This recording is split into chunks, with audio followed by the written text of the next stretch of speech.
The Israeli military's assault on Gaza City in recent weeks has been notable for the way it has targeted and demolished tower blocks.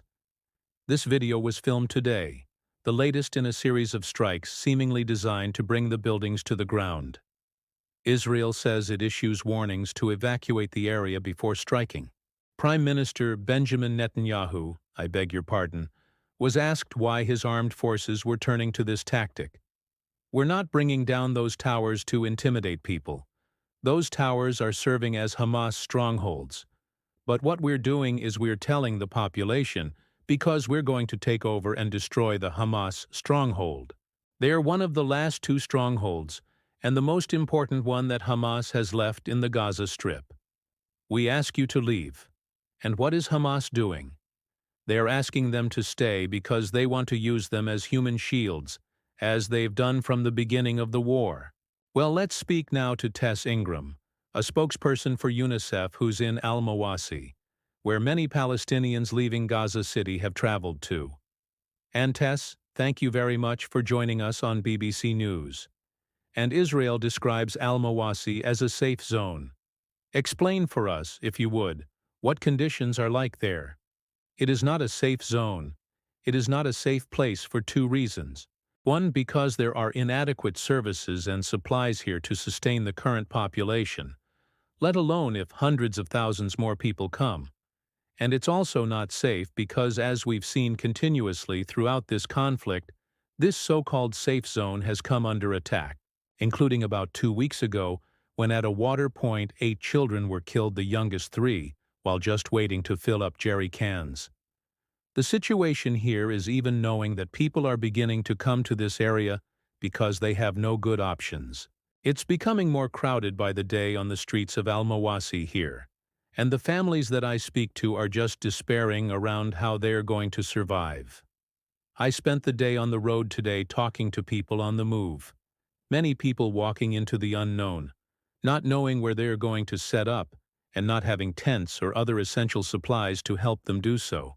And I've seen reports of people who have tents actually struggling to find a spot, a place to pitch those tents.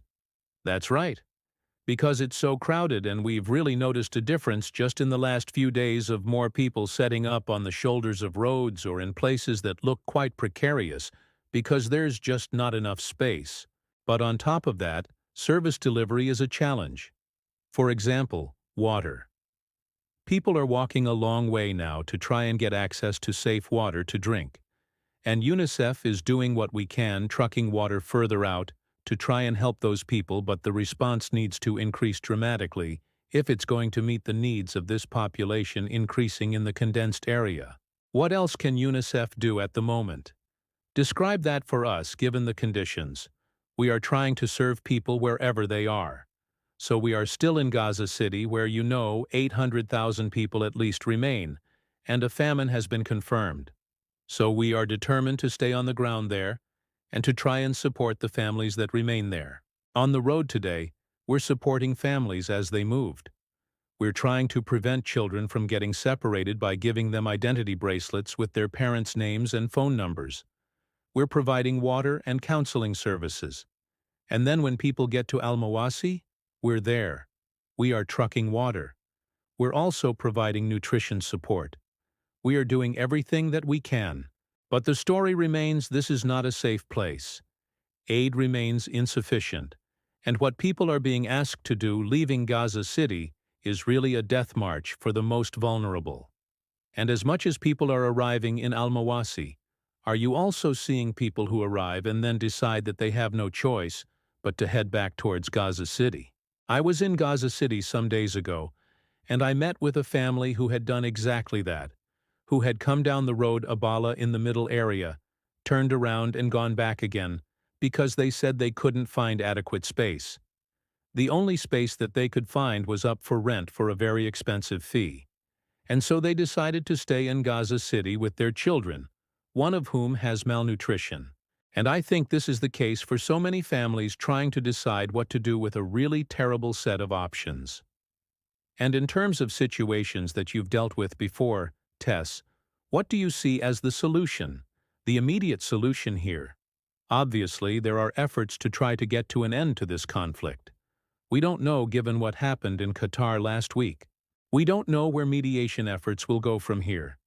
It's a desperate, desperate plight both for ordinary Palestinians and for the hostages and their families. What do you see as the solution to all of this? So, of course, a ceasefire remains the best solution. But failing that, international law is clear on what needs to happen here. We're not asking for miracles. We're asking for aid to be allowed into the Gaza Strip. That aid to reach people wherever they are, including Gaza City. We must not lose access to the north of Gaza City, but we also must scale up for the people coming to the south. And also, people must be protected wherever they are.